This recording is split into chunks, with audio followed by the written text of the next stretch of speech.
الحمد لأهله والصلاة على أهلها وبعد. محترمو او معززو ورونو،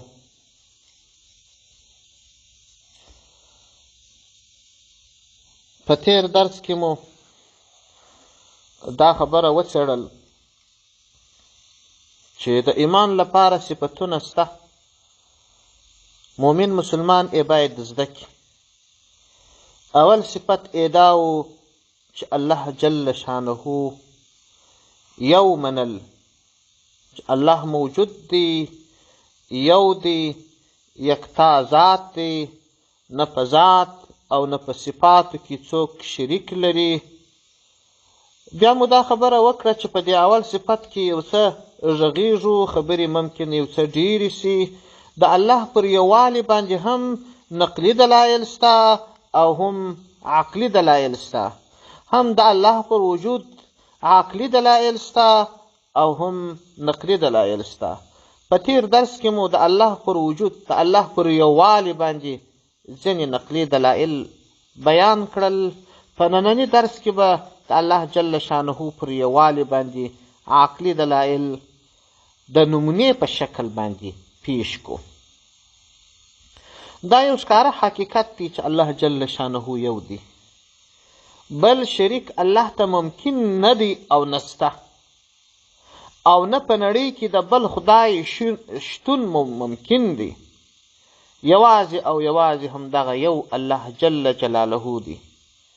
ځکه که په نړۍ کې بل خدای امکان ولري، نو په کار دا ده چې لومړی باید خدای وپېژنو چې خدای چاته ویل کیږي، او بیا وګورو چې هغه خدای چې یو څوک یې فرض کړي خدای دی او که یا. لازمي خبره ده چې خدای جل جلاله به د هر ډول نیمګړتیاو څخه پاک وي، او داسې څوک باید قطعا نه وي چې د خدای برلاسۍ باندې نه وي، خدای ورباندې قادر نه وي. خدای په تعریف کې دا شی شته. او نه باید داسې څوک وي چې د خدای د توانایي څخه وتلی وي، او داسې شی باید نه وي چې د خدای د توان څخه وتلی وي. اوس نو که په عالم کې دوه خدایان فرض کړو، په دې ځای کې د دوو ډولو فکر کیدای شي.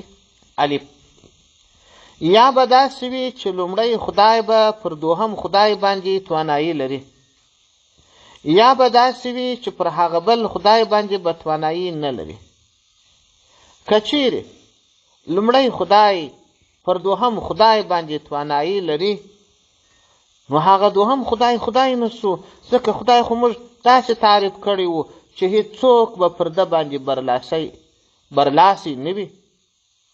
نو پر دوهم خدای د یو څوک برلاسی سو چې د هغه اول خدای څخه عبارت دی. نو په نتیجه کې بیرته یو خدای پاته سو چې زموږ دعوه ثابتوي. زموږ دعوه دا وه چې خدای یو دی، او که لومړی خدای پر دوهم خدای باندې توانایي نه لري، نو لومړی خدای نه سو، ځکه موږ د خدای په تعریف کې داسې ویلي وه چې هیڅوک به نه وي چې خدای ورباندې برلاسی نه وي. په دې ځای کې یو داسې څوک پیدا سو چې دی توانایي نه باندې لري، چې د دوهم خدای څخه عبارت دی. په پایله کې بیرته یو خدای پاته سو، او که دا لړۍ جاري وساتو، په پایله کې به یو خدای پاتې شي، او د دوو خدایانو امکان به له منځه ځي، او د دوو خدایانو وجود به حتما تاوان رامنځته کوي. ښه، که چیرې فرض کړو چې دوی د زور او توان له پلوه سره برابر وي، نو د دوی په منځ کې به یا اتفاق یووالی وي یا به اختلاف وي. که چیرې د دوی په منځ کې اتفاق وي، نو په دې ځای کې د درو ډولو فکر کیدای شي. الف، یا به داسې وي چې هر یو د دوی څخه به د نړۍ د یو کار په کولو کې د هغه بل د اجازې بغیر کار کولی شي. نو په دې ځای کې دغه کاونکی به خدای سي او هغه بل به بیکاره پاته سي. دا یو صورت دی. یا به داسې چې د دوی څخه به یو هم د هغه بل د اجازې پرته کار نسي کولی، نو په دې ځای کې د ژور فکر څخه وروسته هم یو لا خدای نسي کېدلی، ځکه یو لا هم مستقل واکمن نه دی.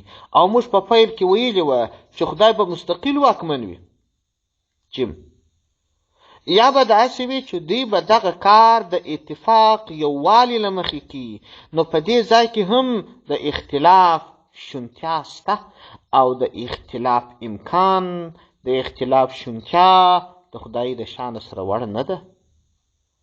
او که د دوی په منځ کې اختلاف وي، نو خامخا به د جګړې وروسته یو کمزوری کیږي او کمزورتیا د خدایي نشتوالی راولي، په پایله کې یو خدای پاته شو. او که دوی د زور له پلوه سره برابر وي، نو بې له دې چې د لومړۍ ورځې څخه به یوه خپله اراده تطبیق کړې وای او یو فساد به رامنځته سوی وای چې د هغه بل خدای اراده یې له منځه وړل. یعنې دغه موجوده نظام چې یوه رامنځته کړی دی خامخا به د یوه وایي، یعنې که یوه اسمانونه جوړولی هغه بل به یې مخه نیولی، نو لازمي ده چې فساد به تر سترګو سوی وای، او دا کار تر اوسه نه دی سوی او نه به اوس. دا د الله جل شانه پر وجود باندې عقلي دلیل و. نور دلایل هم شته د الله پر یووالي باندې.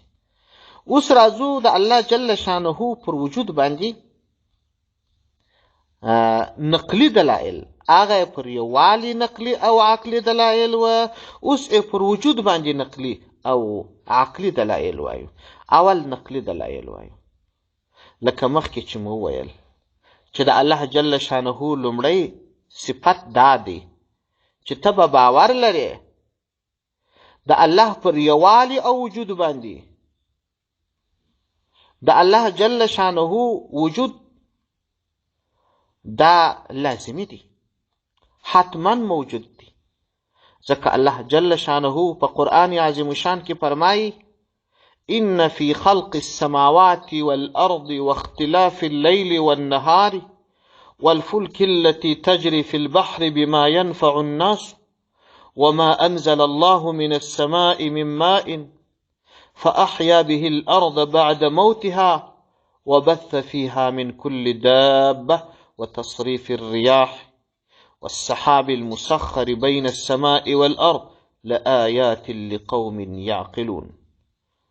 یقینا د اسمانونو او مځکې په پیدایشت کې د شپې او ورځې په اختلاف کې چې بې له توپیره یوه شپه سي بیا ورځ سي، او په تلو کې د هغه کښتۍ چې په دریاب کې ځي او خلک ګټه ځینې اخلي، او په هغه باران کې چې الله جل شانه یې د اسمان د لوري څخه اوروي، بیا مځکه تر مړینې وروسته په ژوندۍ کوي، او خوځېدونکي حرکت کوونکي شیان یې په مځکه کې خپاره کړي دي، او په ګرځېدو کې د بادو او په توزیب کې د وریځو او د اسمانونو او مځکې ترمنځ خامخا د الله پر وجود دلایل دي د هغه کسانو لپاره چې د عقل څښتنان دي. اوس که د دې آیت و مفهوم ته متوجه سو او د اسمان او مځکې پراخوالی په نظر کې ونیسو او څومرهوالی او د څومرهوالي له پلوه یې وڅېړو، او همدا ډول شپې او ورځې ته ځیر سو چې په څومرې وتلي او بې جوړې ډول سره بدلیږي، او کښته او کښتۍ ته ځیر سو چې څنګه په دریاب کې ځي، او د خلکو لپاره الله جل جلاله څنګه ګټې پکښې ایښي دي. همدا ډول د باران په اورښت کې غور وکړو چې الله جل جلاله یې څنګه اوري، بیا څنګه مځکه په شنه کېږي، او بادو ته فکر وکړو چې د بیلو بیلو لورو څخه منځته راځي او څومره ګټې پکښې نغښتې دي، لکه درختې چې یو د بل سره حمل اخلي، یا د ځینو نباتاتو ژوندي کول، او همدا ډول د وریځو وړل او راوړل، د ځینو نباتاتو له منځه وړل او داسې نور. او همدا ډول وریځو ته وګورو چې الله جل شانه څنګه د اسمان او ځمکې په منځ کې درولي دي او څنګه باران ځینې اوري، او دې ته ځیر سو چې الله جل شانه په مځکه کې څنګه ژوي پیدا کړي دي او څنګه په مځکه کې اوسېږي. دا ټول هغه کارونه دي چې د بشري توان څخه وتلي دي او پیدا کوونکی خامخا لري، په خپله نه دي پیدا سوي. ځکه بېله کوونکي بېله فاعله کومه کړنه نسي رامنځته کېدی. نو حتمي ده چې یو توانا څوک سته چې د دغه کارونو په سمون او اداره کې برلاسی دي. نو داسې څوک د الله جل شانه پرته بل څوک نسي کېدلی. همدا لامل دی چې الله جل شانه په پورتني آیت کې فرمایلی دي چې په دغه کارو کې د عقل د څښتنانو لپاره د الله جل شانه پر وجود باندې دلایل دي. د الله جل شانه دغه جامع وینا چې هم یې د شتون بیان خپلو بندګانو ته کړی دي او هم یې په داسې روښانو دلایلو سره ثبوت کړی دي چې انساني سالم فکر ورباندې قناعت کوي. په بل ځای کې الله جل شانه فرمایي ومن آیاته خلق السماوات والأرض وما بث فيهما من دابة وهو على جمعهم إذا يشاء قدير. د الله جل شانه پر وجود باندې د نښو څخه ځینې د اسمانو او مځکو پیدایش دی، د هغه خوځېدونکو یا ژوو چې پر مځکه باندې خپاره دي، او دغه الله جل شانه یې پر یو ځای کولو باندې قادر دی که یې خوښه سوه. په بل ځای کې الله جل شانه فرمایي ومن آیاته الليل والنهار والشمس والقمر، یعنې د الله جل شانه پر وجود باندې د نښو څخه ځینې شپه، ورځ، لمر او سپوږمۍ ده. حاصل دا چې د الله جل شانه پر وجود باندې ډېر آیاتونه او حدیثونه سته، خو د مؤمن د عقیدې د ټینګوالي په مقصد همدا 3 آیاتونه هم کفایت کوي. دا د الله جل شانه پر وجود باندې نقلي دلایل سو. ان شاء الله په راتلونکي درس کې به د الله پر وجود عقلي دلایل او د الله جل شانه نومونه او صفتونه به تر بحث لاندې نیسو. بیا د الله جل شانه ذاتي صفتونه، د الله جل شانه فعلي صفتونه، متشابه صفتونه، دا به ټول تر بحث لاندې نیسو. دغه پاته موضوعات دي که په یوه درس کې راله که په 2 کې. والسلام علیکم ورحمة الله وبرکاته.